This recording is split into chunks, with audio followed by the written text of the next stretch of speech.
Assalamualaikum warahmatullahi wabarakatuh. Apa kabar Anda semua? Semoga hari ini Allah kembali memberikan kesehatan kepada kita ya. Insyaallah hari ini kita akan lanjutkan pembelajaran kita di tema 6. Kita masuk dalam subtema 3, giat berusaha meraih cita-cita dalam muatan bahasa Indonesia. Hari ini kita akan fokus dalam mempelajari dan memahami apa itu deklamasi puisi. Nah, coba sekarang perhatikan kira-kira siapa yang tahu tokoh yang ada di gambar sekarang. Coba Ananda ingat-ingat siapa kira-kira tokoh ini.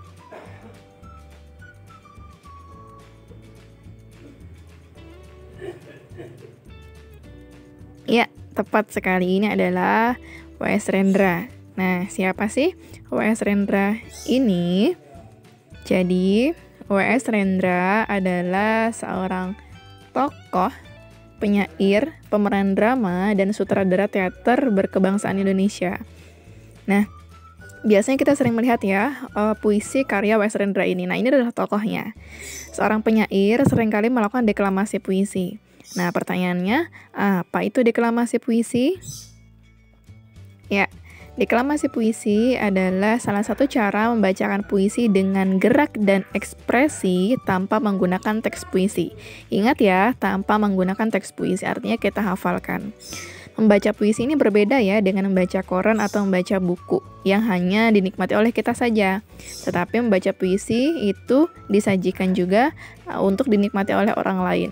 Sehingga penyampaiannya pun juga perlu menggunakan ekspresi, perlu menggunakan intonasi yang baik, ya, mimik wajah yang baik gitu, sehingga yang melihat ya atau yang menonton kita, seorang penyair atau pembaca puisi itu merasa senang. Nah, ini adalah langkah deklamasi puisi. Yang pertama, membaca dan menangkap puisi. Ya, jadi dibaca dulu, kemudian kedua dihafalkan, ya. Setelah dihafalkan, kemudian yang ketiga adalah memberi tanda pembacaan puisi. Kira-kira bagian mana ya yang perlu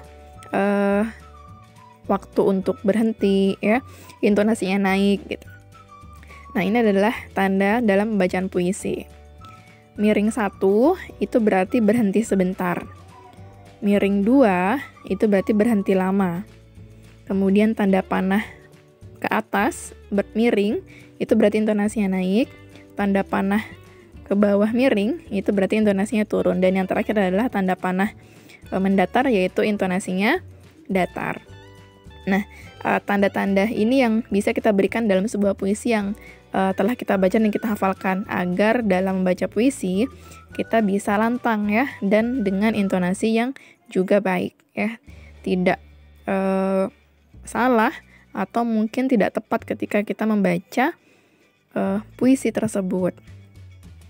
Kemudian langkah selanjutnya adalah berlatih deklamasi puisi dengan tanda pembacaan puisi tadi. Setelah kita membuat tanda-tandanya, kita beri tanda-tanda di puisi kita, maka kemudian kita berlatih dengan deklamasi itu. Nah, setelah itu, setelah kita hafal, kita ingat, kemudian kita deklamasikan atau kita bacakan tanpa teks dengan ekspresi, gerak, serta mimik yang sesuai. Sehingga puisi yang kita bacakan bisa bagus ya, bisa menarik, bisa terhayati gitu, sehingga pesan yang ingin kita sampaikan dari dalam puisinya bisa sampai kepada penonton atau orang yang mendengar puisi yang kita bacakan. Ada beberapa hal yang perlu diperhatikan dalam deklamasi puisi. Yang pertama adalah kita harus memahami dulu isi puisi yang akan dibacakan agar kita bisa mengetahui apa sih makna di dalamnya gitu.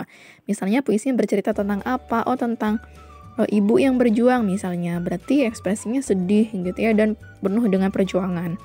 Kemudian yang kedua adalah kenali ekspresi puisinya. Apakah dia gembira, apakah dia senang, apakah tenang, marah atau kecewa. Kemudian setelah kita mengetahui tentang ekspresinya, kita gunakan lafal atau intonasi dan ekspresi yang tepat juga. Sehingga isi puisi, makna puisinya dengan ekspresi yang kita bawakan bisa tepat. Nah, sekarang kita coba perhatikan bagaimana sih cara membawakan puisi yang baik ya, sesuai dengan ekspresi, sesuai dengan intonasi yang benar.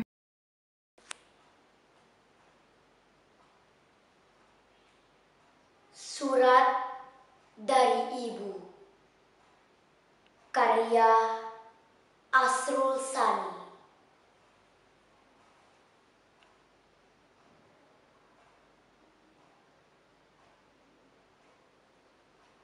Pergi ke dunia luas, anakku sayang. Pergi ke hidup bebas, selama angin masih angin buritan dan matahari pagi menyinar daun-daunan. Dalam rimba dan padang hijau,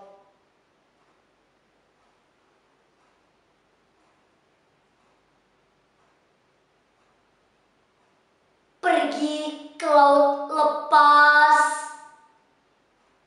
anakku sayang. Pergi ke alam bebas, selama hari belum petang dan warna senja belum kemerah-merahan. Menutup pintu waktu lampau.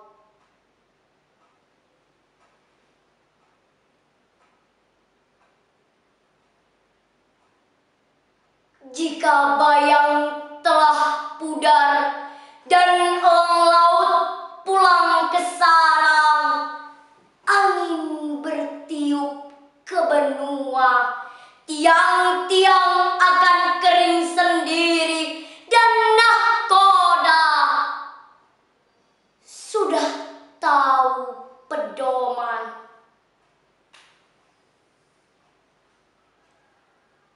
Boleh engkau datang padaku,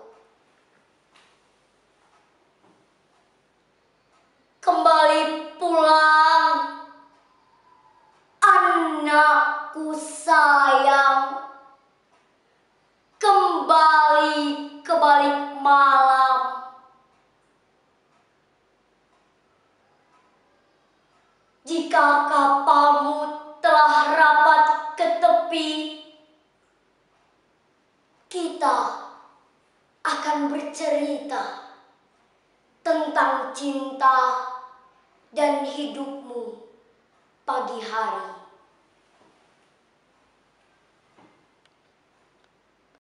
Nah, bagus sekali ya cara pembawaannya. Nah, Ananda, hari ini kita akan berlatih seperti itu. Jadi, silakan Ananda membaca puisi. Tapi untuk kali ini karena kita belajar di awal, Ananda boleh membawa teks terlebih dahulu. Ananda bisa membacakan karya sendiri, karya ciptaan Ananda sendiri, atau karya orang lain juga boleh. Cari background yang bagus ya. Dan berdiri serta gunakan ekspresi yang tepat. Pagiku cerahku, matahari bersinar, ku gendong tas merahku di pundak. Selamat pagi semua, ku nantikan dirimu di depan kelasmu, menantikan kami. Guruku tersayang, guru tercinta, tanpamu apa jadinya aku? Tak bisa baca tulis, mengerti banyak hal, guruku